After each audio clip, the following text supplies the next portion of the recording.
Hey guys, how are you all? Welcome to all on my channel that is Shakuntala classes. First of all guys, I hope आप सबकी preparation बहुत अच्छी चल रही होगी, right? तो उसी प्रिपरेशन को थोड़ा और अच्छा बनाते हुए मैं आपके साथ आज इम्पोर्टेंट एमसीक्यू कॉमर्स के डिस्कशन करने वाली हूँ। फर्स्ट ऑफ ऑल थोड़ा सा मेरे बारे में बता देती हूँ। वैसे तो आप सब मुझे जानते ही हैं, this is Shakuntala Garg, qualified UGC NET in commerce subject and as you know मैं यहाँ पर यूजीसी नेट वालों की प्रिपरेशन करवा रही हूँ और साथ ही साथ मेरे चैनल पर जितने भी कॉमर्स लर्नर्स हैं उन सबको जो है अपने सब्जेक्ट से रिलेटेड वीडियोस देखने को मिलेगी। सो चलिए गाइस, ज़्यादा टाइम वेस्ट ना करते हुए हम हमारे टॉपिक को स्टार्ट करते हैं। बस उससे पहले जो न्यू है मेरे चैनल पर, आज जो ये वीडियो देख रहे हैं, अगर आप लोगों ने मेरे चैनल को अभी तक सब्सक्राइब नहीं किया तो गाइस जल्दी से इसको सब्सक्राइब कर लीजिए और साइड में बेल आइकन को प्रेस कर दीजिएगा, बिकॉज उससे मेरी हर एक वीडियोस की नोटिफिकेशन आपको उसी टाइम मिल जाएगी और आप एक भी वीडियो को मिस नहीं कर पाएंगे। सो चलिए, हमारा आज का टॉपिक है इम्पोर्टेंट एमसीक्यू ऑफ कॉमर्स। सो चलिए गाइस कंटिन्यू करते हैं and here is your first question on your screen. The method used for transferring complex technology is, complex technology को ट्रांसफ़र करने का जो मेथड है उसको क्या कहा जाता है? बताइए। Turnkey contract, licensing agreement, training of experts या नन ऑफ दीज? चलिए गाइस जल्दी से इसका आंसर कीजिए कि इस क्वेश्चन का आंसर आपका क्या होगा। कि अगर आपको कॉम्प्लेक्स टेक्नोलॉजी को ट्रांसफ़र करना है तो आप इनमें से किस मेथड को यूज़ करेंगे? सबके आंसर्स आ रहे हैं, वेरी गुड। सो गाइस, इसका करेक्ट आंसर आपका होने वाला है option number A, that is turnkey contract. अब देखिए, टर्नकी कॉन्ट्रैक्ट होता क्या है आपको ये पता होना चाहिए। तो टर्नकी कॉन्ट्रैक्ट क्या है?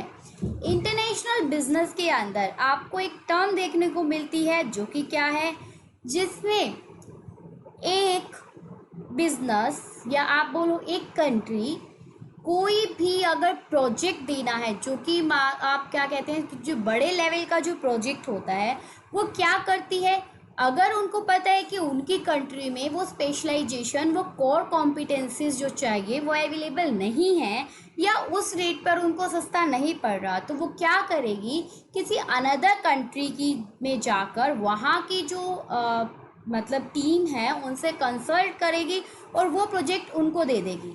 फॉर एग्ज़ाम्पल, अगर मान लीजिए बड़े बड़े डैम बनाने हैं, बड़े बड़े ब्रिजेस बनाने हैं, बड़े मेट्रो बनवानी है, अब गवर्नमेंट इन सब के लिए क्या करती है? गवर्नमेंट इन सब के लिए बाहर की कंट्री को प्रोजेक्ट देती है कि हमें जो है ये हमारा इंफ्रास्ट्रक्चर तैयार करवाना है, आप हमें करके दें। तो उसमें अब वहाँ की जो टीम है वो क्या करेगी, वो ये प्रोजेक्ट बनाएगी, पूरा सब कुछ हैंडल करेगी। बनाने के बाद जब वो कम्प्लीटली रेडी हो जाता है, उसके बाद में वो प्रोजेक्ट जो है वो उसकी की हैंड ओवर कर दी जाती है हमारी गवर्नमेंट को। उसको बोलते हैं टर्न की प्रोजेक्ट। मतलब कि जब एक बार प्रोजेक्ट कंप्लीट हो गया, उसकी की हैंड ओवर कर देना उसके रियल ऑनर को। Clear to everyone? अब यहाँ पर देखो क्या है, अब जो मेन ये टर्न की जो प्रोजेक्ट है ये किस लिए किया जाता है? कोर कॉम्पिटेंसीज को गेन करने के लिए। देखो मैंने यहाँ पर एक्सप्लेनेशन आपको दी है।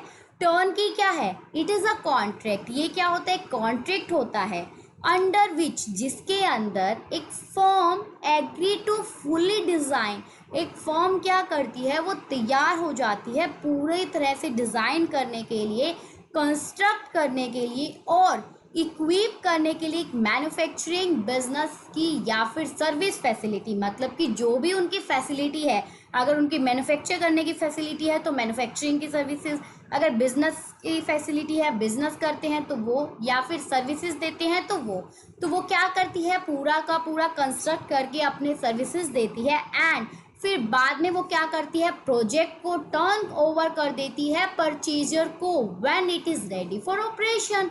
जब वो तैयार हो जाता है, काम करने के लिए शुरू हो जाता है, तो उसको बोलते हैं, उस टाइम पर वो क्या कर देगी, वो उस प्रोजेक्ट को हैंड ओवर कर देगी।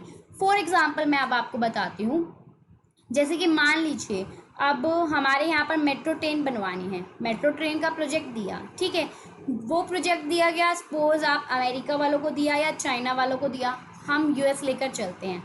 अब यूएस को हमने प्रोजेक्ट दिया कि हमारे यहाँ पर मेट्रो ट्रेन बनाओ, ठीक है। अब वो आए, वहाँ की टीम, उन्होंने क्या किया, वो प्रोजेक्ट हमारा पूरा तैयार किया, पूरी मेट्रो ट्रेन बनाई, सब कुछ उस पर काम किया। जब वो पूरी बनकर रेडी हो गई, उसके बाद उन्होंने क्या किया कि वो जो प्रोजेक्ट है वो क्या कर दिया, अब हैंड ओवर कर दिया हमारी गवर्नमेंट को। ये जो टर्न की होता है ना गाइस, ये 3 तरह का होता है। 3 तरह का कैसे, एक तो क्या है, बिल्ड करना, बनाना, और फिर क्या कर देना, उसको दे देना, मतलब बनाया, बना के क्या कर दिया, हैंड ओवर कर दिया। एक क्या है, बनाया, बनाने के बाद में चेक किया, चेक करने के बाद में ट्रांसफ़र कर दिया। जैसे कि अब मेट्रो ट्रेन बनाई, मेट्रो ट्रेन बनाने के बाद में उन्होंने क्या किया, उसको चला कर भी तो देखेंगे। अब हमने अगर किसी को इतना बड़ा प्रोजेक्ट दिया है, तो हम ऐसे थोड़ी ना उस पर बिलीव कर लेंगे। हम उससे क्या कहेंगे, ठीक है भाई, तूने तेरा काम कर दिया, बना के दे दिया, इसको चला के भी दिखा अब हमें कि ये सही से वर्किंग में है या नहीं है, ठीक है। वो होती है सेकेंड स्टेज। और थर्ड पे क्या होता है कि उन्होंने बनाया, ट्रांसफ़र करना था, लेकिन उन्होंने क्या किया, उसको मतलब चला के देखा, बनाया, चला के देखो, और खुद उसको ऑन कर लिया, खुद उस पर कंट्रोल कर लिया। अब वो क्यों किया, देखो मोस्टली क्या होता है, जैसे टोल प्लाजा आपने देखा ना, टोल प्लाजा, उसमें क्या होता है कि सड़क पर जितने व्हीकल चलेंगे उससे आपके लिए क्या लिया जाएगा, आपसे टोल चार्जेस करते हैं। तो अब उसमें क्या है गाइस, उसके अंदर भी तो यही चीज़ें हैं ना, कि अब मान लीजिए अब गवर्नमेंट ने क्या बोला, अब गवर्नमेंट ने वो बनवाने के लिए क्या प्रोजेक्ट दिया था, अब गवर्नमेंट ने क्या करनी है, पेमेंट देनी है उन लोगों को। अब गवर्नमेंट क्या कहेगी कि मान लीजिए सपोज गवर्नमेंट के पास है नहीं कुछ देने को, पैसा नहीं है देने को, अब गवर्नमेंट क्या कहेगी, भाई देखो वही पैसे हमने चार्ज करने पीपल से, वही वो चार्ज करेंगे, वही तुम लोग चार्ज कर लो। बात तो ये क्या है, मैंने तुम्हें देने, तुम उनसे ले लो और डायरेक्ट अपना वो कर लो। जिस टाइम पर तुम्हारा हो जाए कि मतलब कि हमारे पैसे कंप्लीट हो गए, हमारे जो है जितने हमने प्रोजेक्ट पे लगे थे वो कंप्लीट हो गए, उसके बाद में क्या कर लेगी गवर्नमेंट, खुद अब उसके अंडर ले लेगी कंट्रोल। तब तक आप क्या करो, वहाँ पर उसको कंट्रोल करो। तो उसको बोलते हैं बिल्ड करके, चेक करके और ऑन कर लेना, मतलब कि खुद उसको चलाना, ठीक है। तो इस तरह से टर्न की प्रोजेक्ट जो है वो अलग अलग टाइप्स के हो सकते हैं, 3 तरह के जैसे मैंने बताए वो होते हैं। सो आई होप आपको टर्न की समझ में आ गया होगा कि ये क्या है। इसके अंदर जब एक प्रोजेक्ट जो है कंप्लीट हो जाता है, कंप्लीट होने के बाद में रेडी हो जाता है यूज़ करने के लिए, तो उसकी की जो है वो हैंड ओवर कर दी जाती है उसके जो मेन ओनर है उसको। Done to everyone. और ये कॉम्प्लेक्स टेक्नोलॉजी तो गाइज आपको पता ही है, अभी इसके अंदर जो ये बनाना, डैम्स बनाना, ब्रिजेस बनाना, क्या किसी आम बंदे की बात थोड़ी ना है, आम बंदा थोड़ी ना उसको कर सकता है। उसके लिए क्या है, बड़ी बड़ी टेक्नोलॉजी लगती है, राइट। उसके बाद में सेकंड ऑप्शन आपका क्या बोलता है, licensing agreement. Licensing agreement guys क्या कहता है कि जब आप एग्रीमेंट कर लेते हो किसी अनदर कंट्री के साथ कि वो मतलब आप उसके लाइसेंस को यूज, मतलब उसको आपको लाइसेंस मिल जाता है उसकी इनटेंजिबल एसेट्स को यूज करने का, लाइक कॉपीराइट, पेटेंट, ट्रेडमार्क, ये सब क्या होती है, ये आपकी इनटेंजिबल एसेट्स होती है, राइट। किसी भी कंपनी की इनटेंजिबल एसेट्स है। तो जब अनदर कंपनी उसके साथ कॉन्ट्रैक्ट कर लेती है तो उसको क्या मिल जाता है, राइट मिल जाता है, उसको एक लाइसेंस मिल जाता है कि आप जो है इनकी जो इनटेंजिबल एसेट्स है उसको यूज़ कर सकते हो, मतलब उसके गुडविल को, कॉपीराइट को, पेटेंट को, उनको यूज़ किया जा सकता है। क्लियर। अब बात आती है कि आप बोलोगे कि मैम इसमें क्या होता है, थोड़ा सा लाइसेंसिंग का बताओ। लाइसेंसिंग में क्या है, 2 पार्टी होती है, एक होते हैं लाइसेंसर, एक होती है लाइसेंसी। लाइसेंसर क्या करता है, लाइसेंसी को राइट देता है कि वो उसकी जो, देखो यहाँ मैंने लिखा हुआ है, यहाँ पढ़ो आप, ये कॉन्ट्रैक्ट होता है 2 पार्टी के बीच में, जैसा कि मैंने कहा लाइसेंसर और लाइसेंसी, ठीक है।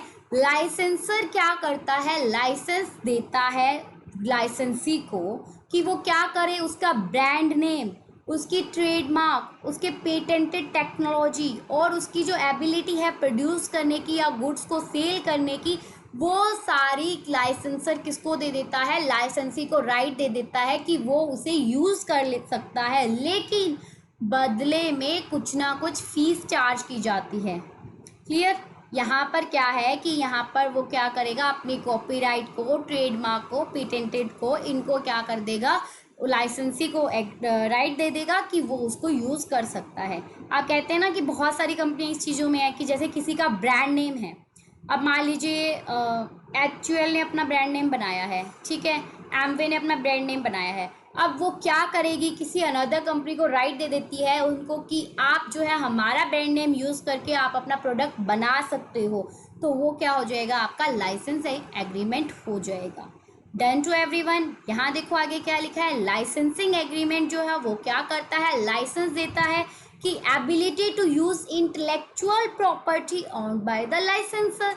लाइसेंसर ने जो प्रॉपर्टी ऑन की है उसकी एबिलिटी जो दे देता है, मतलब कि वो यूज़ कर सकते हैं, और ये कॉमनली लाइसेंसर यूज़ करता है अपने इंटेलेक्चुअल प्रॉपर्टी को कॉमर्शलाइज करने के लिए। वही चीज़ जो मैंने बताई आपको। लाइसेंसिंग समझ में आया। अब थोड़ी बहुत आपको डाउट होगा, मैं थोड़ा सा बता देती हूँ। एक होता है लीजिंग। लीजिंग किया जाता है टेंजिबल गुड्स के अंदर, लीजिंग एग्रीमेंट होता है टेंजिबल गुड्स के अंदर। लाइसेंसिंग होता है इनटेंजिबल में। फ्रेंचाइजिंग जो है वो लाइसेंसिंग का ही एक एक्सटेंडेड वर्जन आता है, क्योंकि वहाँ पर होती ही लाइसेंसिंग के जैसा ही है, लेकिन फ्रेंचाइजिंग के अंदर आप क्या करते हो, किस तरह से काम करना है, जो मेथड है ना वो भी ट्रांसफ़र कर दिया जाता है उसको। मतलब कि एक कंपनी दूसरी कंपनी, जो फ्रेंचाइजर है वो फ्रेंचाइजी कंपनी को ये भी बताएगा कि आपने काम करना कैसे है, किस तरह से करना है, वो चीज़ भी ट्रांसफ़र कर दी जाती है फ्रेंचाइजिंग में। Clear to everyone. बाकी गाइज ये थोड़ा सा जो ये टॉपिक है फ्रेंचाइजिंग लाइसेंसिंग, ये हम हमारी अलग क्लास में करेंगे। अगर अब भी करने लग गए पूरी क्लास हमारी उसमें ही चली जाएगी, राइट। सो इसका करेक्ट आंसर होगा टर्न की कॉन्ट्रैक्ट। आगे देखिए जल्दी से, dash is the rate at which the central bank discount और रीडिस्काउंट द एलिजिबल बिल। कौन सी रेट है जिसके ऊपर जो आपकी सेंट्रल बैंक है वो क्या करती है, डिस्काउंट करती है या रीडिस्काउंट करती है आपके बिल्स को। बहुत इजी क्वेश्चन है गाइस। बताइए, क्रेडिट रेट होगी, बैंक रेट होगी, बिल रेट होगी या डिपॉजिट रेट होगी। जल्दी जल्दी इसका आंसर कीजिए। आई नो सबको इसका आंसर पता है, सब करेक्ट आंसर करेंगे। तो इसके आंसर्स आ रहे हैं and the correct answer of this question is bank rate. अब देखो बैंक रेट होता क्या है, मैं आपको ये 4 ऑप्शंस बता देती हूँ जल्दी जल्दी से। देखो मॉनेटरी पॉलिसी के अंदर क्या है, कुछ एक इंस्ट्रूमेंट्स को लाया गया जिससे कि क्या किया जा सके, कंट्री के अंदर मनी सप्लाई को कंट्रोल किया जा सके, राइट। अब मॉनेटरी पॉलिसी के जो इंस्ट्रूमेंट है वो आपके 2 पार्ट में क्लासिफाई किए गए थे, quantitative instrument and qualitative instrument. Clear. जो क्वांटिटेटिव इंस्ट्रूमेंट है उसके अंदर ही आपकी बहुत सारे इंस्ट्रूमेंट आते हैं, आपकी bank rate, cash reserve ratio, SLR, CRR, ये सब आपके क्वांटिटेटिव में आते हैं। उसमें से बैंक रेट क्या होता है गाइस, बैंक रेट एक ऐसी रेट है जिसके ऊपर जो RBI है वो क्या करती है, लोन प्रोवाइड करती है कमर्शियल बैंक्स को। समझ में आया, एक ऐसी रेट जिसके ऊपर RBI कमर्शियल बैंक को लोन प्रोवाइड करती है उसे बोलते हैं बैंक रेट। अब जो बैंक रेट है उसके हेल्प से क्या किया जाता है, मॉनेटरी पॉलिसी को कंट्रोल किया जाता है। कंट्रोल कैसे करेंगे, एक मिनट यहाँ देखो, इसको साथ में रीडिस्काउंट रेट भी कहा जाता है। यहाँ पर देखिए बैंक रेट क्या है, एक मिनिमम लैंडिंग रेट है सेंट्रल बैंक की, जिसके ऊपर it rediscount first class bill of exchange and government security held by the commercial bank. इसको हम रीडिस्काउंट रेट भी कहते हैं, रीपर्चेजिंग रेट भी कहते हैं। तो ये आपकी कहलाती है बैंक रेट। जब सेंट्रल बैंक जो है उसको अगर ये लगता है, अब इससे कैसे कंट्रोल होता है देखो, मान लीजिए अगर कंट्री में क्या है, इन्फ्लेशन है, ठीक है, इन्फ्लेशन बहुत ज़्यादा बढ़ता जा रहा है। अब अगर इन्फ्लेशन बढ़ रहा है इसका मतलब क्या है, महंगाई बढ़ रही है। अब लोगों को क्या करना पड़ेगा कि ज़्यादा पे करना पड़ेगा अपना। अब उसके लिए जो आपके RBI है वो क्या करेगी, बैंक रेट को बढ़ा देगी। अब बैंक रेट को बढ़ाएगी, देखो इन्फ्लेशन कब होती है, जब मार्केट में डिमांड बहुत ज़्यादा है, सप्लाई बहुत कम है, तभी आपकी इन्फ्लेशन होती है। अब उस डिमांड को कम करने के लिए बैंक ने क्या किया, आरबीआई ने क्या किया कि बैंक रेट बढ़ा दी। अब बैंक रेट बढ़ा दी तो इसका मतलब आरबीआई जो लोन देगा वो क्या देगा, हाई रेट पर देगा। ठीक है, हाई रेट पर अगर आरबीआई सेंट्रल बैंक को उसको कमर्शियल बैंक को देगा तो आगे कमर्शियल बैंक भी क्या करेंगे, हाई रेट पर आगे लोन प्रोवाइड करेंगे। अब अगर पब्लिक जो है उनको हाई रेट पर मिलेगा तो ऑब्वियसली वो क्या करेगी, लोन कम लेंगे। लोन कम लेंगे तो उनके पास पैसा नहीं होगा, पैसा नहीं होगा तो डिमांड ऑटोमेटिकली कम हो जाएगी, और डिमांड के कम होते ही सिचुएशन ऑटोमेटिकली ठीक हो जाएगी, जो इन्फ्लेशन है वो कम हो जाएगा। समझ में आया इतना? देखो, अगर इन्फ्लेशन ज़्यादा है इसका मतलब कंट्री में डिमांड ज़्यादा है, कंट्री में डिमांड ज़्यादा है तो उसको कम करने के लिए बैंक रेट बढ़ा दो। बैंक रेट बढ़ेगी, लोगों के पास पैसा कम होगा, पैसा कम होगा तो वो डिमांड कम करेंगे, डिमांड कम करेंगी तो ऑटोमेटिकली क्या हो जाएगा, इन्फ्लेशन कम हो जाएगा। इसी तरह से अगर इसकी अपोजिट डायरेक्शन हो जाती है, अगर इन्फ्लेशन नहीं है कंट्री में, डिफ्लेशन की सिचुएशन है, मतलब कि वहाँ पर क्या है, डिमांड ही नहीं है और सप्लाई होए जा रही है होए जा रही है, उस टाइम पर बैंक रेट को कम कर दिया जाता है ताकि लोग ज़्यादा से ज़्यादा लोन लें, उनके पास ज़्यादा से ज़्यादा पैसा आए, पैसा आएगा, डिमांड बढ़ेगी, डिमांड बढ़ेगी तो डिफ्लेशन की सिचुएशन कम हो जाएगी। क्लियर टू एवरीवन? बैंक रेट समझ में आया? उसके बाद में मैंने जो आपको फर्स्ट बोली, ये जो फर्स्ट ऑप्शन कहता है credit rate. Credit rate guys क्या होता है, देखो एक ना क्रेडिट रेटिंग एजेंसी होती है, वो क्या करती है, वो हर एक कंपनी को एक रेट प्रोवाइड करती है, क्रेडिट रेट प्रोवाइड करती है। वो किस लिए, उससे पता लग जाता है कि जो वो कंपनी है उसकी एबिलिटी कितनी है पे करने की अपने डेट्स को। देखो ये क्या है, ये एक असेसमेंट होती है credit worthiness of a borrower. जो भी बोरोवर है ना, मतलब देखो क्या है, अब मान लीजिए मैं एक अच्छी वेल रेप्यूटेड मेरी कंपनी है, ठीक है, आप आते हो कि मेरे पास कि मैम हमें लोन चाहिए। अब मैं क्या करूँगी, अब मुझे आपको लोन देना है, बट अब मुझे पहले ये चेक करना पड़ेगा कि आपकी कंपनी की क्रेडिट वर्थीनेस क्या है, कितने टाइम में आप पे करोगे, या आपका जो है पीछे का रिकॉर्ड क्या है, ट्रैक रिकॉर्ड चेक करूँगी कितने टाइम में आप पे करोगे, आपकी एबिलिटी कितनी है पे करने की। उन सब को चेक करने के लिए ही जो क्रेडिट रेटिंग एजेंसी है वो क्या करती है, एक रेट प्रोवाइड कर देगी हर एक कंपनी को कि इस कंपनी की क्रेडिट रेटिंग इतनी है। जैसे ही मुझे लगेगा हाई क्रेडिट, देखो ये 5 तक होती है, अगर क्रेडिट रेटिंग अगर आपको 5 मिली है इसका मतलब मैं क्या है, बहुत ईजिली आपको लोन दे दूंगी कि ले जा भाई, जितना चाहिए तेरे को लोन ले जा, क्योंकि मुझे पता है कि क्रेडिट रेटिंग एजेंसी ने उसको 5 स्कोर दिया है। क्लियर? आगे क्या है कि क्रेडिट रेटिंग जो है वो असाइन किया जा सकता है किसी भी एंटिटी को जो कि मनी लेता है, फिर वो चाहे आपका इंडिविजुअल हो, चाहे वो आपके कॉरपोरेशन है, चाहे वो आपकी स्टेट है या कोई अथॉरिटी है या फिर आपकी गवर्नमेंट है, that's doesn't matter. Clear to everyone? फिर जो बाकी की रेट दे रखी है, बिल रेट। बिल रेट क्या होती है बताइए, बिल रेट क्या होती है? जितनी भी आपकी कमर्शियल बिल्स होते हैं वो सब होते हैं, उनकी एक बिल रेट होती है, बाकी ये कोई मतलब स्पेसिफिक नहीं है, इससे रिलेटेड नहीं है। फिर आती है आपकी डिपॉजिट रेट। डिपॉजिट रेट क्या होती है गाइस, जिस रेट पर आप बैंक में अपना पैसा डिपॉजिट करा रहे हो उसके ऊपर आपको कितना इंटरेस्ट मिलेगा, वो जो रेट कहलाती है वो आपकी डिपॉजिट रेट कहलाती है। Clear to everyone? May we proceed to next question? Okay, so the next question on your screen. Who is responsible for presenting the union budget before the parliament? Parliament के सामने union budget को present करने की responsibility किसकी होती है बताइए? आपके प्राइम मिनिस्टर की होती है, फाइनेंस मिनिस्टर की होती है, आरबीआई के गवर्नर की होती है, या नन ऑफ द अबव? यहाँ पर अबव आएगा गाइस लास्ट ऑप्शन में। तो इसकी बताइए क्या आंसर होगा करेक्ट? मैंने आपको कराया भी हुआ है पीछे एक क्लास में कि यूनियन बजट पार्लियामेंट के सामने प्रेजेंट करने की रिस्पॉन्सिबिलिटी किसकी होती है। मैंने आपको लास्ट क्लास में बताया था ना, हमारा जो कॉन्स्टिट्यूशन है उसमें कितने आर्टिकल है, कितने आर्टिकल है हमारे कॉन्स्टिट्यूशन में? बताओ बताओ, देखते हैं कितना याद है सबको। क्या बात करते हो मैम, आपने बताया तो था, याद तो है हमें क्योंकि सब इंटेलिजेंट है। हमारे कॉन्स्टिट्यूशन में 448 टोटल आर्टिकल है, जिनको कि अलग अलग 3 लिस्ट में क्या किया गया है, डिवाइड किया गया है। 3 लिस्ट कौन कौन सी? Union list, state list and concurrent list. Union list के अंदर सारी जो पावर है वो किसके हाथों में होती है? हमारी सेंट्रल गवर्नमेंट। स्टेट लिस्ट में सारी पावर किसके हाथों में होती है? State government. एंड कंकरेंट में आपके सेंट्रल और स्टेट दोनों आ जाती है। क्लियर? तो यूनियन लिस्ट में जो पावर होती है वो होती है गाइस आपके फाइनेंस मिनिस्टर के पास।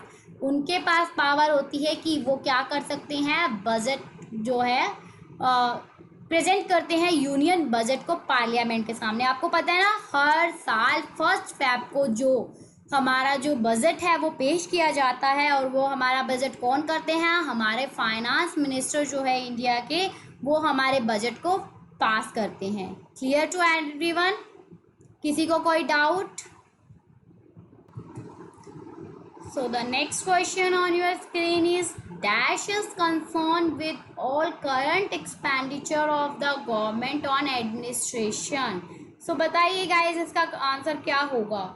इनमें से कौन सा जो है वो कंसर्न है आपका करंट एक्सपेंडिचर के साथ गवर्नमेंट के एडमिनिस्ट्रेशन पर? मतलब कि आपको करंट एक्सपेंडिचर बताना है, वो आपका किसका पार्ट होगा?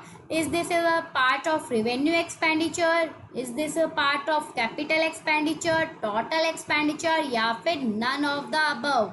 सो बताइए गाइस जल्दी से इसका करेक्ट आंसर क्या होगा कि dash is concern with all current expenditure of the government on administration. जल्दी से मुझे इसका आंसर बता दीजिए कि इसका करेक्ट आंसर आपका क्या होगा, फिर मैं बताती हूँ आपको। तो गाइस सबके आंसर आ रहे हैं, तो इसका करेक्ट आंसर क्या होगा? इसका करेक्ट आंसर क्या होगा? बताइए बताइए, इसका करेक्ट आंसर क्या होगा? Correct answer of this question is revenue expenditure. देखो गाइस क्या होता है, 2 तरह के एक्सपेंडिचर होते हैं, revenue expenditure and capital expenditure. अब अगर करंट एक्सपेंडिचर की बात कर रहे हैं, करंट आपका किस में आता है? करंट आपका रेवेन्यू में आता है ना, जब आपको पता है। देखो रिवेन्यू एक्सपेंडिचर जो कि आपके करंट के जो एक्सपेंडिचर चल रहे हैं, अभी फिलहाल जो करंट में एक्सपेंडिचर होते हैं, ये जो एक्सपेंडिचर होते हैं ना रिवेन्यू एक्सपेंडिचर गवर्नमेंट के, ये कोई भी एसेट्स को क्रिएट नहीं करते। ये क्या होते हैं? आपके नॉर्मल ऑपरेशनल्स के एक्सपेंडिचर होते हैं, लाइक वेजेस पे करना, सैलरी वेज पे करना, ये सब आपके इसमें आते हैं। अगर हम गवर्नमेंट के करंट एक्सपेंडिचर्स की बात करते हैं, तो गवर्नमेंट के करंट एक्सपेंडिचर्स भी क्या होते हैं, जो वो डे टू डे जो एक्सपेंडिचर्स करती रहती है। लेकिन लेकिन लेकिन लेकिन मुझे ये बताओ, गवर्नमेंट जो ब्रिज बनवाती है, गवर्नमेंट जो डैम्स बनवाती है, जो स्कूल्स बनवाती है, जो ब्रिजेस बनवाती है, ये सब आपके किसके पार्ट होंगे? क्या ये आपका करंट एक्सपेंडिचर है? मतलब ये क्या रेवेन्यू है जो डेली के गवर्नमेंट डेली बनवाती रहती है, स्कूल्स, कॉलेजेस, ब्रिज, डैम्स?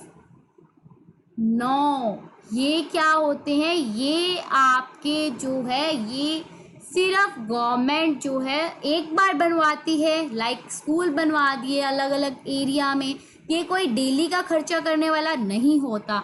और सबसे बड़ी बात आपको जो याद रखनी है, जो कैपिटल एक्सपेंडिचर होते हैं वो क्या करते हैं? गवर्नमेंट की एसेट्स को क्रिएट करते हैं, गवर्नमेंट की एसेट्स को क्रिएट करते हैं। क्रिएट कैसे? आप गवर्नमेंट ने अगर स्कूल्स बनवाए, हम क्या बोलते हैं? ये गवर्नमेंट के स्कूल्स है, गवर्नमेंट स्कूल्स है, ये गवर्नमेंट हॉस्पिटल्स है, ये तो ये क्या है? गवर्नमेंट की एसेट्स क्रिएट होती है इससे। जबकि जो अगर हम करंट एक्सपेंडिचर की बात करते हैं, तो करंट में सिर्फ और सिर्फ आपके रेवेन्यू नेचर्स के एक्सपेंडिचर होते हैं, जो कि गवर्नमेंट को डेली बेसिस पर करते रहने पड़ते हैं, normal day to day operations में करने होते हैं। इतना क्लियर हुआ गाइस? किसी को कोई डाउट? अब हाँ, एक चीज़ और, अब अगर आप ये पूछोगे कि मैम ये बताइए कि जो रिवेन्यू एक्सपेंडिचर है गवर्नमेंट के, उनके एग्जाम्पल्स क्या होंगे? एग्जाम्पल वही गाइस, जितने भी आपके गवर्नमेंट एम्प्लॉयज़ है उनको जो सैलरी देनी पड़ती है वो क्या होगी, वो गवर्नमेंट को देनी पड़ती है, टाइम टू टाइम देनी पड़ती है, तो वो किसका पार्ट होगी, वो आपकी करंट रिवेन्यू एक्सपेंडिचर का पार्ट होगी। मतलब कि वो क्या है, आपके गवर्नमेंट के करंट एक्सपेंडिचर्स आते हैं। और इसमें क्या होता है कि इंटरेस्ट अगर पे किया गया है गवर्नमेंट के द्वारा लोन्स पर, जो कि किसने लिए थे, मतलब अगर गवर्नमेंट से लोन लिया गया है उसके ऊपर अगर गवर्नमेंट क्या कर रही है, इंटरेस्ट पे करती है, मतलब गवर्नमेंट ने लोन लिया और गवर्नमेंट को इंटरेस्ट तो पे करना पड़ेगा, तो वो भी किसका पार्ट होंगे आपके, वो भी आपके करंट एक्सपेंडिचर का पार्ट है, मतलब आपके रिवेन्यू के पोर्शन में आएगा। या कोई भी पेंशन्स देती है गवर्नमेंट, सब्सिडीज देती है, वो सब आपका किस में आएगा, रिवेन्यू एक्सपेंडिचर का पार्ट होगा। Clear to everyone? So the next question on your screen is PLR stands for। बताइए PLR क्या होता है, क्या ये प्राइम मिनिस्टर लैंड रिकवरी है, प्राइम लैंडिंग रेट, या प्राइस लिवरेज रेट, या फिर नन ऑफ दीज। तो बताइए गाइस इसका करेक्ट आंसर क्या होगा। PLR stands for, जल्दी से इसका आंसर कीजिए, देखते हैं किसका करेक्ट होने वाला है। PLR stands for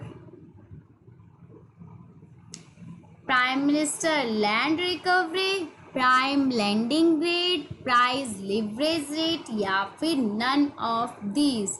so guys इसका करेक्ट आंसर है आपका option number B, that is prime landing rate. अब प्राइम लैंडिंग रेट क्या होता है, अब आप मेरे से ये पूछोगे ऑब्वियसली, तो देखिए बताती हूँ मैं आपको प्राइम लैंडिंग रेट है क्या। तो देखिए गाइस अब ये प्राइम लैंडिंग रेट होता क्या है। देखो प्राइम लैंडिंग रेट एक इंटरेस्ट रेट ही होती है जो कि बैंक मोस्टली चार्ज करते हैं अपने ऐसे कस्टमर से जो कि क्रेडिट वर्थ ही होते हैं।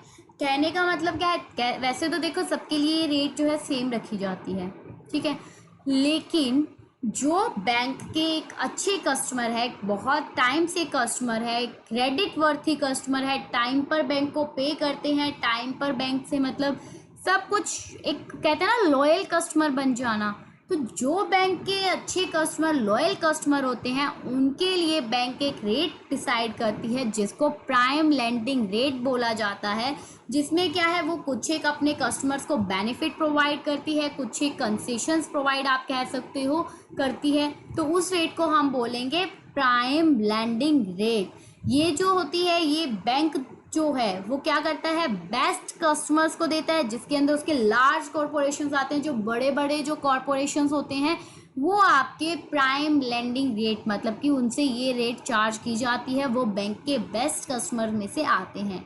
Clear to everyone?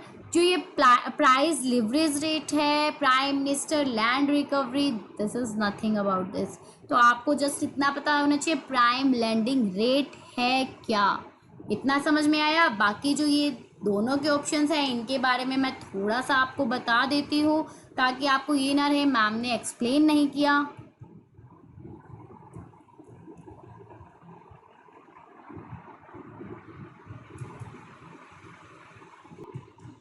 तो देखो गाइस जो ये प्राइम मिनिस्टर लैंड रिकवरी है ये क्या है कि जो हमारे ऑनरेबल प्राइम मिनिस्टर है मिस्टर नरेंद्र मोदी, उन्होंने क्या बोला है 2030 तक इंडिया का क्या टारगेट है कि जितनी भी लैंड डिग्रेडेड लैंड है उनको रिकवर करना। ये हमारे जो ऑनरेबल प्राइम मिनिस्टर है उन्होंने ये टारगेट रखा है। ये जो उनकी 14th मीटिंग हुई थी ना, 14th मीटिंग जो कॉन्फ्रेंस ऑफ पार्टी के अंदर हुई, उन्होंने उस टाइम पर जो है अपने इस डिसीजन के बारे में बताया, ठीक है। फिर जो आती है आपकी प्राइस लिवरेज रेट, अब ये क्या है देखिए, तो आपने लिवरेज रेशियो तो सबने सुना होगा ना अकाउंटिंग के अंदर, है ना।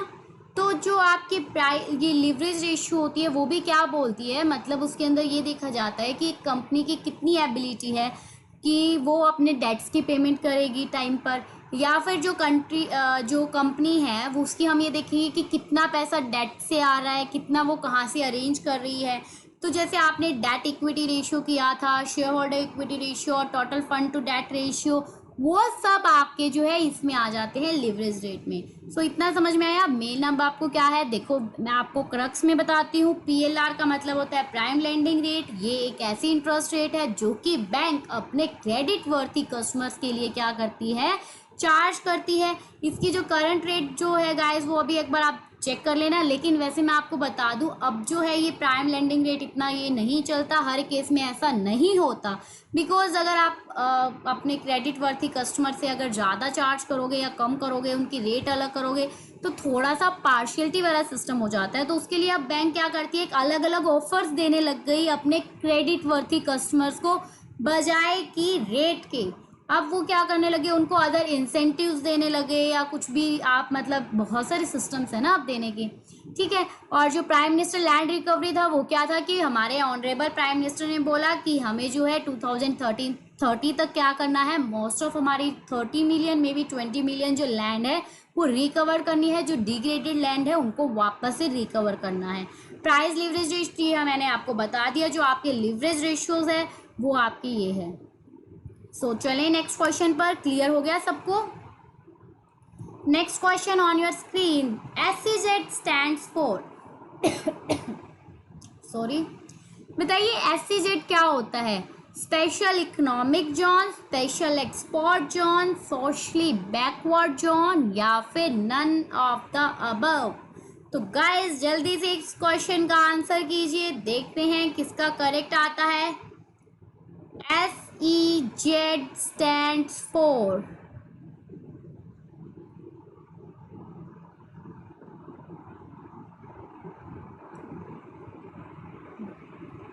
सबके आंसर आ रहे हैं, सबके आंसर सही भी है। Special economic zone, special export zone, socially backward zone, या फिर none? So guys, the correct answer of this question is special economic zone. SEZ क्या है? ये आपका स्पेशल इकोनॉमिक जोन है। अब आप पूछोगे कि मैम ये स्पेशल इकोनॉमिक जोन होता क्या है, तो चलिए पहले ही बता देती हूँ मैं कि SEZ क्या है। गाइस एक बात और, मैं जो अभी आपको एक्सप्लेनेशन दे रही हूँ प्लीज़ उसको नोट डाउन कर लेना अपनी नोटबुक पर, क्योंकि ये जो क्वेश्चन है ये मुझे थोड़े से नॉर्मल क्वेश्चन लगे। मतलब इनके एक्सप्लेनेशन मैं आप चाहती तो PDF में भी डाल सकती थी, बट मुझे जो है क्या लगा कि बताना ज़्यादा बेटर लगा, क्योंकि अब मैं जो बताती हूँ वो सारी चीज़ें हम PDF में नहीं डाल सकते ना, वो PDF में डालना पॉसिबल नहीं हो पाता, क्योंकि एक तो हम जो बता रहे हैं वो एट ए टाइम बताना, ठीक है। तो इसीलिए आप जो है इसकी नोट डाउन कर लेना। अगर आपको किसी की भी एक्सप्लेनेशन चाहिए, अगर आपको सुननी है या आपको नहीं पता कुछ नया है, तो आप उसको नोट डाउन कर लीजिएगा, ठीक है। सो मैं बताती हूँ अभी SEZ होता क्या है। देखिए गाइस, जो SEZ है ये एक पॉलिसी जो कि इंडिया के अंदर 2000 में अनाउंस की गई थी, और SEZ एक्ट बनाया गया था 2005 के अंदर। अब SEZ जो है उसमें क्या किया गया कि मतलब गवर्नमेंट क्या करती है, पूरी कंट्री में से कुछ एक एरिया जो है उनको स्पेशल इकोनॉमिक जोन का नाम दे देती है। वो किस लिए देती है, ताकि उन एरिया के अंदर जो है वो एक स्पेशल बेनिफिट्स प्रोवाइड कर सके, जिससे कि वहाँ के एरिया में एक्सपोर्ट को इंक्रीज़ किया जा सके। समझ में आया? अब एक्सपोर्ट को इंक्रीज कैसे किया जाएगा, अब ये देखिए, मान लीजिए पूरा एक हरियाणा दे दिया आपको, या पूरी इंडिया दे दी, हरियाणा और एक इंडिया हो, मतलब इंडिया दे दिया पूरा। इंडिया के अंदर से मान लीजिए एक पोर्शन उन्होंने उठा लिया गुड़गांव, मतलब हरियाणा में से गुड़गांव के पोर्शन को उठा लिया। अब उन्होंने क्या बोला कि ये जो एरिया है ये है आपका स्पेशल इकोनॉमिक जोन। अगर बाहर की कंट्री इस एरिया में आकर अपना क्या करती है, एक्सपोर्ट इंपोर्ट करती है, तो हम उनको क्या है, एक स्पेशल बेनिफिट देंगे। हो सकता है उसके टैक्स माफ़ कर दिया जाए, हो सकता है उनको सब्सिडीज़ दे दी जाए।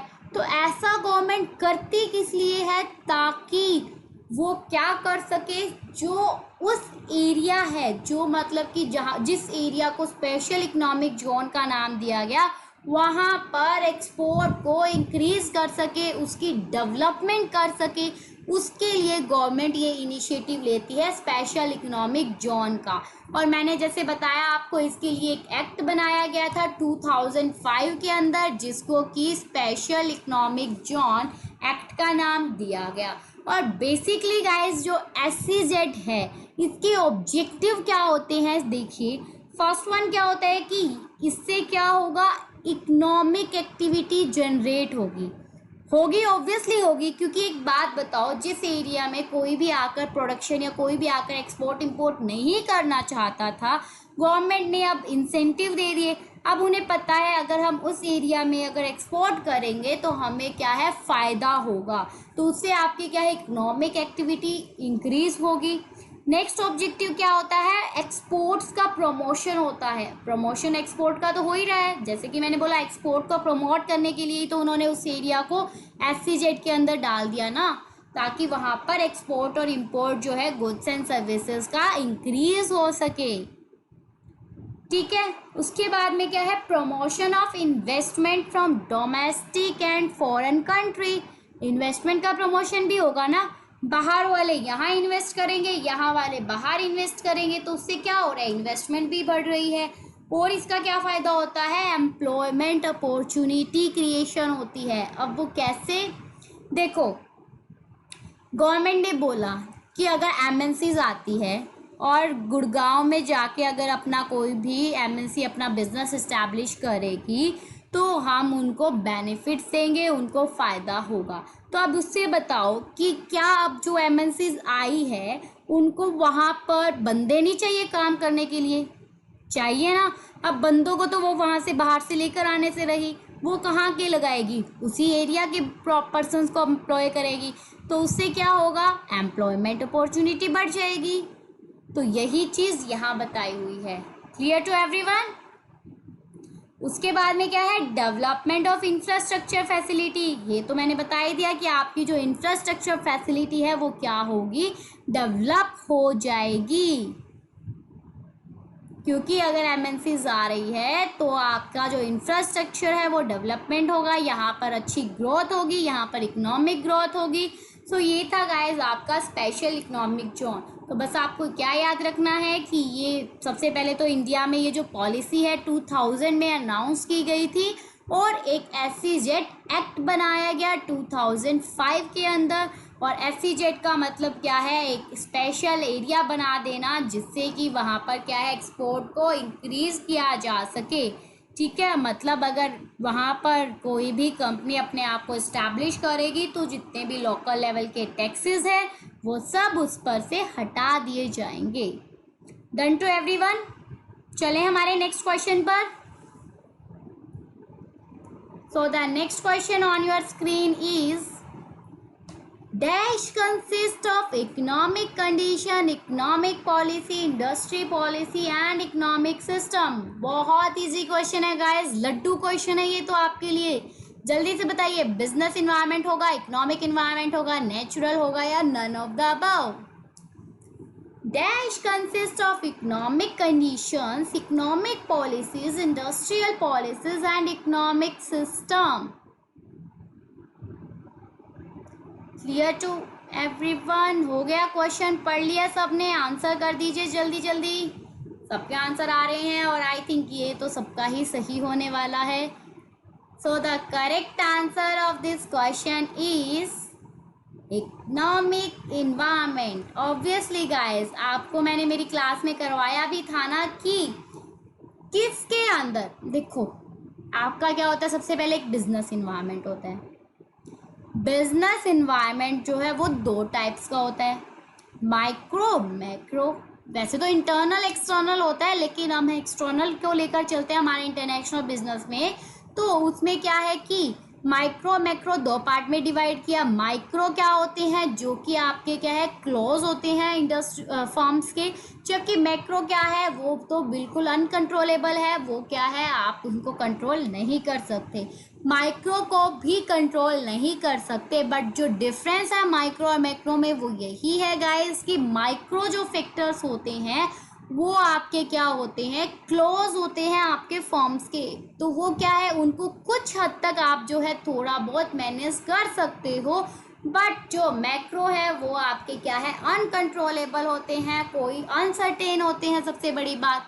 ठीक है, तो आप देखो उस मैक्रो इन्वायरमेंट के अंदर आपके वेरियस टाइप्स ऑफ इन्वायरमेंट आते हैं, लाइक आपके economic environment, geographic environment, demographic environment, legal environment, political environment, natural environment, social environment. Clear. अब उसमें से गाइस जो इकोनॉमिक इन्वायरमेंट है वो आपका क्या कहता है, इसके अंदर बेसिकली आपकी तीन चीज़ें आती है, economic system, economic policy, economic condition. ठीक है, इकोनॉमिक सिस्टम क्या होता है गाइस, ये एक पूरा सिस्टम है जो कि ये बताता है कि कंट्री में जितने भी अवेलेबल रिसोर्सेज हैं उनको कैसे मैनेज करना है, कैसे डिस्ट्रीब्यूट करना है। ये तीन तरह का होता है। इसकी मैंने कल ही वीडियो अपलोड की है, अगर आप लोगों ने नहीं देखी तो देख लीजिए, वहाँ मैंने आपका इकोनॉमिक सिस्टम जो है डिटेल में टॉपिक करवाया है, आप उसको जाकर ज़रूर देखिए, मेरे चैनल पर आपको मिल जाएगी, नहीं तो आपको उसका लिंक डिस्क्रिप्शन बॉक्स में मिल जाएगा, चेक कर लीजिएगा। ओके, सो देखिए सबसे पहले आपकी क्या आएगी इकोनॉमिक सिस्टम, देन आती है इकोनॉमिक पॉलिसी। इकोनॉमिक पॉलिसी में क्या आती है गाइस, जितनी भी आपकी पॉलिसीज़ है, आपकी कितनी monetary policy, fiscal policy, budgetary policy, industrial policy, वो सारी की सारी आपकी किस में आएगी, इकोनॉमिक पॉलिसी में। एंड देन आती है आपकी इकोनॉमिक कंडीशन। इकोनॉमिक कंडीशन में क्या क्या आएगा, चलो बताओ मुझे जल्दी से, सबने सुना हुआ है economic condition, economic condition, but what is included in economic condition?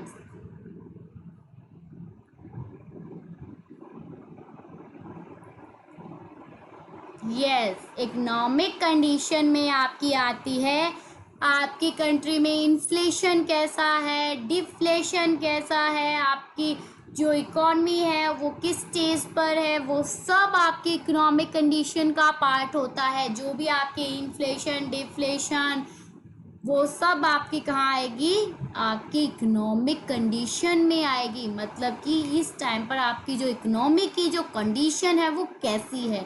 जैसे कि अब कोरोना की वजह से हमारी इकोनॉमी पूरी रुकी हुई है, तो वो सब आपको क्या है आपकी इकोनॉमिक कंडीशन में पता लगता है, और ये तीनों ही आपके पार्ट है इकोनॉमिक इन्वायरमेंट के। ठीक है गाइज, उसके बाद में जो ये नेचुरल इन्वायरमेंट होता है, ये क्या होती है, ये सब मैंने आपको क्लास में कराए हुए हैं ना, कि natural environment, demographic, political, legal. तो आई थिंक ये क्वेश्चन आपको क्लियर है। चले नेक्स्ट क्वेश्चन पर। Next question on your screen is Dash is concerned with holding the balance between economic and social goals and between individual and communal goals।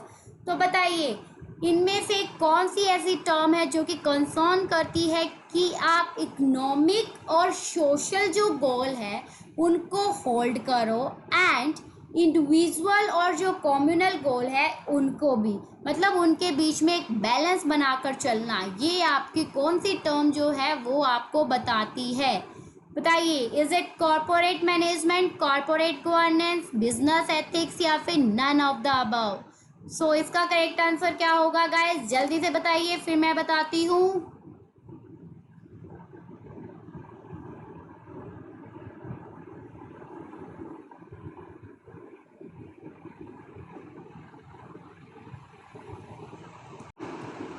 इसका correct answer होगा आपका corporate governance. अब corporate governance क्या होता है, देखिए corporate governance क्या है, गवर्न का मतलब होता है चलाना, कंपनी को चलाना, इसको बोलते हैं कॉर्पोरेट गवर्नेंस, कंपनी को चलाने की टर्म को लेकर। अब यहाँ पर यही तो बोला हुआ है कि कंपनी से रिलेटेड मतलब आपको क्या करना है, बैलेंस बताना है इकोनॉमिक और सोशल गोल के बीच में। इकोनॉमिक गोल क्या होते हैं हर एक कंपनी के, प्रॉफिट्स को मैक्सिमाइज करना, कॉस्ट को कम करना, एंड सोशल गोल क्या होते हैं, सोसाइटी के लिए वर्क करना। तो इन दोनों के बीच में बैलेंस बनाना आज के टाइम में बहुत इम्पोर्टेंट हो गया है, क्योंकि जो कंपनी सोसाइटी के लिए वर्क करेगी वही आज के टाइम में क्या करेगी, सक्सेस करेगी, right. And between individual and communal goal, इसका क्या मतलब है, इसका मतलब क्या है, एक कंपनी के अंदर बहुत सारे पर्सन्स होते हैं, बहुत सारे डिपार्टमेंट्स में काम करते हैं लोग। एक इंडिविजुअल पर्सन क्या चाहता है, मेरी जो है सबसे ज़्यादा रेपुटेशन बढ़े कंपनी में, मेरी सैलरी अच्छी हो, मुझे रिस्पेक्ट मिले। एंड कम्युनल गोल क्या कहता है, वो थोड़ा हट के चलता है, उसमें हम सबके बेनिफिट्स को लेते हैं। इंडिविजुअल पर्सन तो सिर्फ अपना अपना बेनिफिट देखेगा ना, कम्युनल गोल में क्या है, हमें पूरी कम्युनिटी का बेनिफिट देखना है, हमारे पूरे डिपार्टमेंट का बेनिफिट देखना है। उन सब के बीच में बैलेंस बनाकर चलना, ये कौन करेगा।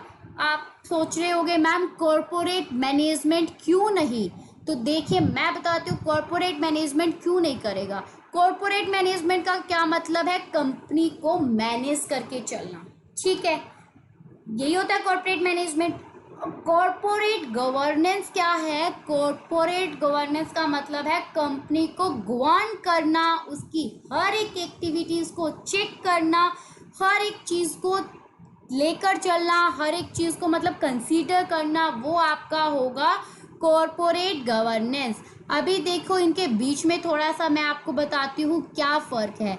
वैसे तो दोनों का सेम मतलब समझते हैं हम सब, लेकिन गाइस इसका डिफरेंस क्या है, देखिए कॉरपोरेट गवर्नेंस तो क्या होता है, वो क्या है, उसके अंदर सारे की सारी हम ये चीज़ें देखेंगे कि हमारी कंपनी जो है वो कहाँ जा रही है, ठीक है। कॉरपोरेट गवर्नेंस में क्या होता है, गवर्न करना मतलब कि ये कंसर्न होता है where the company is going, company कहाँ पर जा रही है। जबकि आपका जो कॉरपोरेट मैनेजमेंट क्या करता है, कंपनी को वहां पर लेकर जाता है।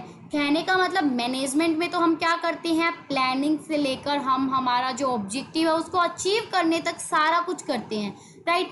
गवर्नेंस में सिर्फ चेक किया जाता है, उसको चलाया जाता है, कंपनी को देखा जाता है कहाँ पर है, कहाँ जा रही है, क्या कर रही है, वो सब कुछ।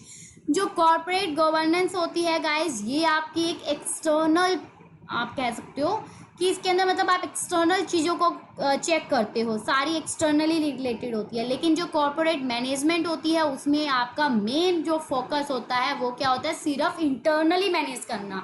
कॉरपोरेट मैनेजमेंट के अंदर आप सोसाइटी को नहीं देखते, सोशल वेलफेयर नहीं देखते, CSR वाली जो एक्टिविटी है कॉरपोरेट सोशल रिस्पॉन्सिबिलिटी, वो नहीं करते कॉरपोरेट मैनेजमेंट में। लेकिन कॉरपोरेट गवर्नेंस जो है उस चीज़ पर भी फोकस करता है, क्लियर। कॉरपोरेट गवर्नेंस जो है उसमें आपने क्या करना है, आप उस चीज़ को भी लेकर चलते हो कि सोसाइटी को भी लेकर चलना, एक्सटर्नल फोर्सेस को भी लेकर चलना।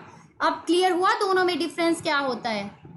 आई होप अब आपको क्लियर हुआ होगा। कॉरपोरेट मैनेजमेंट आपका इंटरनल पार्ट को लेकर चलता है, लेकिन अगर हम इस एक्सटर्नल पार्ट की बात करते हैं वो आपका कॉरपोरेट गवर्नेंस रिलेटेड होता है। और कॉरपोरेट गवर्नेंस जो है वो सिर्फ ये देखेगा कंपनी कहाँ पर जा रही है, मैनेजमेंट क्या करेगी, उसको वहाँ तक लेकर जाएगी।